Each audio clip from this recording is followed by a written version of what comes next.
What's that smell? Oh, it's desperation. Let's do some shopping. Let's attack.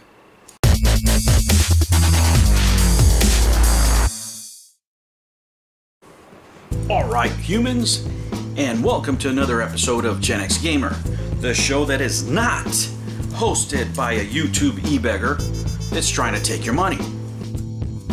Ooh, savage. Alright, so it's that time of the year again, my friends. It's actually a period of time that becomes the best time for shopping for retro games. That's right. And we're going to talk about 3 consoles in specific. Number 1, the Wii. Number 2, the PS3. And number 3, the Xbox 360. Now, store owners will tell you they don't want to even smell these games anywhere near the store. Right? They're of no value right now. They're very cheap. That's what you want to attack. A lot of people can't trade them into stores. They don't want them. Nobody wants them. So you're going to see them out in yard sales, in Facebook or IG advertisings. You're going to see them everywhere. So you have to be ready to attack. You have to do your homework.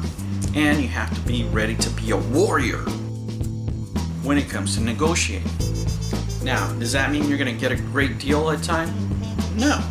You know, you might be able to get a good deal, which is good enough, right? Now, does that mean you're going to get a great deal every time?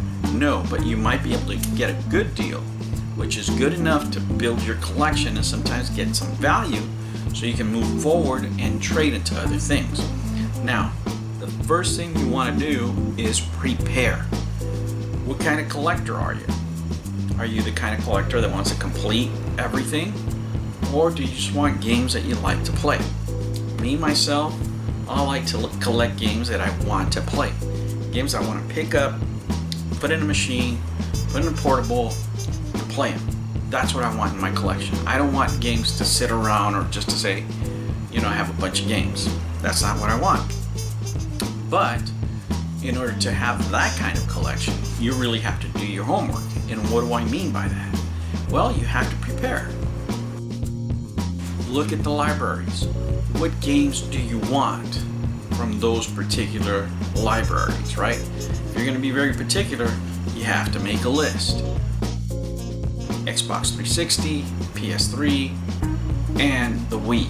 And let me tell you, friends, for somebody that's barely getting into retro gaming, this is the time to get into those machines. When do you want to buy games? When they're really cheap. You don't want to buy them when they're expensive, right? You don't want to be buying, for example, TurboGrafx right now, or you know, some other system that's very expensive, because there's a lot of people, you know, trying to buy the same things, and that drives prices up, of course. But now you have 3 consoles where everybody's telling you they don't want them, so that means now is the time to buy. You can get great deals on popular games, or what used to be popular games. You can get great deals on special editions, and you just have to hunt out there.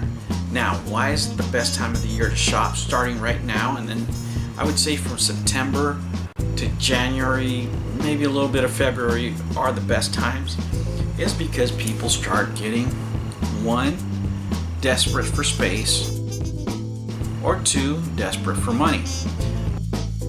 What do I mean? Well, people know that they're going to be shopping in Christmas and they're going to be getting a bunch of new stuff. TVs, furniture, whatever. So now they start putting up the garage sales, right? Especially in this long holiday weekend. So, you know, try to stop by all those. But before you do, that's when you make your list. And make a list of pretty much a roadmap of what you're looking to get, right? And also try to find out what the prices are. What are the market prices? You know, you might overpay for some stuff that you don't want to. You might, you know, get some great deals, or maybe refuse a deal that you thought was too expensive. It might be that they're giving it to you half off. But if you don't know that, you know, you're not going to be at the last minute, you know, looking for what the price is of every game. It's going to take too long. You have to know exactly what you want before you start hunting. That's the best place to start, right? And then you have to look for where the best deals are at. Garage sales, yeah. Also ads on Facebook, on IG are some of the best places to look for, because people, they just post them out there and they just want to get rid of them, right? And one of the things that people overlook the most sometimes are loose games. And let me tell you, those are sometimes some of the best options to get some of the better games that you might not be able to afford right away, or may not want to pay that much, complete in box right off the bat. There's many a time where I've gotten a game on disc only, then gotten the case separate and married them together to get a complete game, and gotten the manual and what have you. And I've done that a few times with some games that were harder to find, or I didn't want to pay the going rate, because if you're paying too much for your games, then it, at least to me, because right now, as I told you before, I'm going to school, so I have to be on a budget. I'm not going to be spending $60 a game or anything like that. If I get a gift card, yes, I'll go buy it, and I'll buy a new game that I really, really like, and those are few and far between. And that because I'm a big Persona fan, Shin Megami Tensei fan, or like the Street Fighter Special Edition, stuff like that. Okay, I'll break down and do that for a modern console. But 90% of the time, I'm getting games that are $5 or less. That really is my goal. If I go above that, it's because it's a game that is, hard to get. It's a special edition, and I'm getting some sort of value out of it.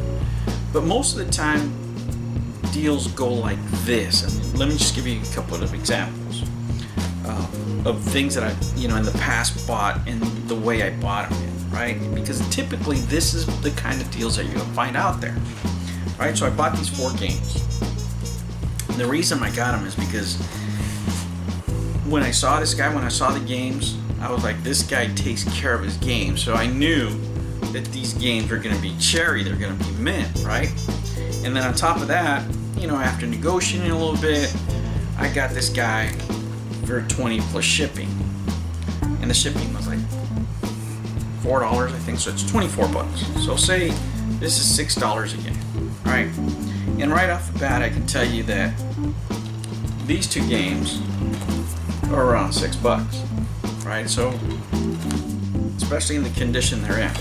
When I'm talking about what condition they're in, I'm talking this guy took care of his games. Manual, pristine condition, both discs in there, and the discs are not scratched at all. They are cherry. So,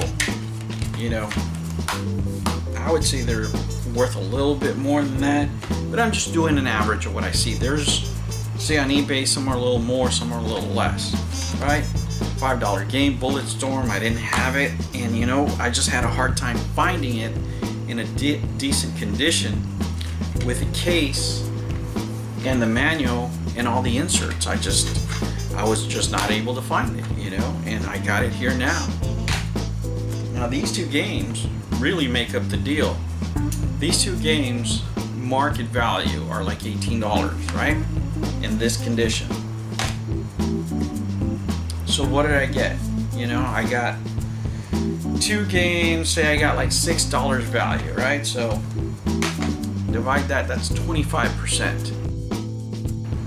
25%. Now, luckily, I wanted all these games and I didn't have any of them, so they go straight in my collection. But if I would have doubled up on anything, then I'm looking to trade. I'm always looking for that advantage. What am I going to do with the ones that are duplicate? Do I know somebody that wants them? And I put it up in a forum that I belong to where I can say, hey, if you have this, I'll trade it for something. Whatever, I'll trade it for a PS1 game, for anything else that I'm collecting, right? As long as it's something that I'm going to play, then I'm willing to trade. Sometimes, if I have, loose discs that cost me 99 cents, right? And a couple of games that I got really for extra, one of these games is extra, what am I losing? I'm losing nothing. And I'm gaining a game that I really wanted. Here's another example of things that I got. I got these. The guy wanted 20, we ended up at $15, right? And really the one game that is 15 bucks is Donkey Kong Country 3, right? In this condition.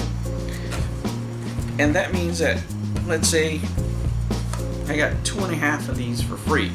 Now, do I want Mario Paint? Do I want Zoop? Not necessarily. Not something that I would just say, oh man, I really want to play that.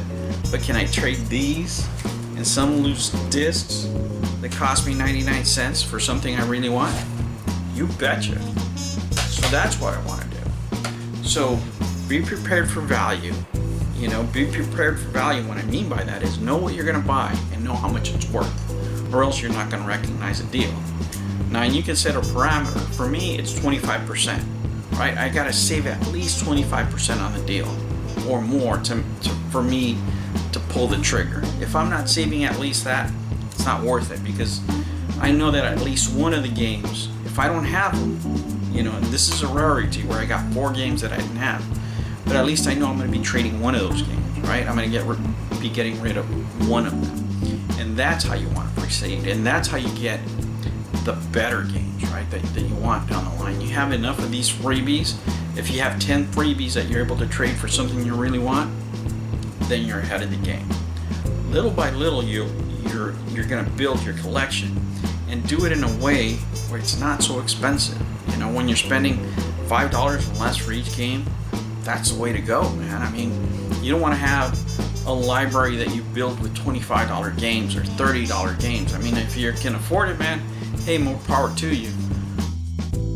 But half the fun of the hobby is actually, you know, going out there and hunting these down, going into GameStop, paying $2.39, you know, going into a yard sale and finding these. Now, are you going to find the great deals everybody posts about? You may. It's highly unlikely. The more likely scenario is that you're going to have to grind, find the deals out there, and then once in a while, boom, you're going to run into something great, and then you attack.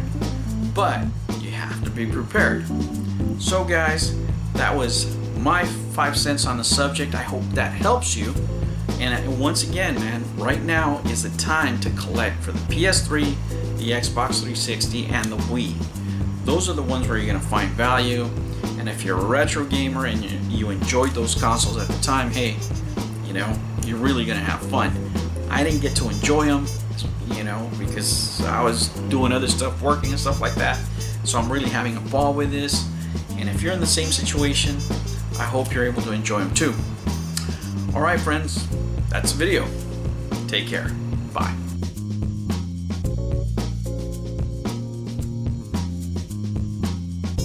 Adult beverage, and by that I mean coffee.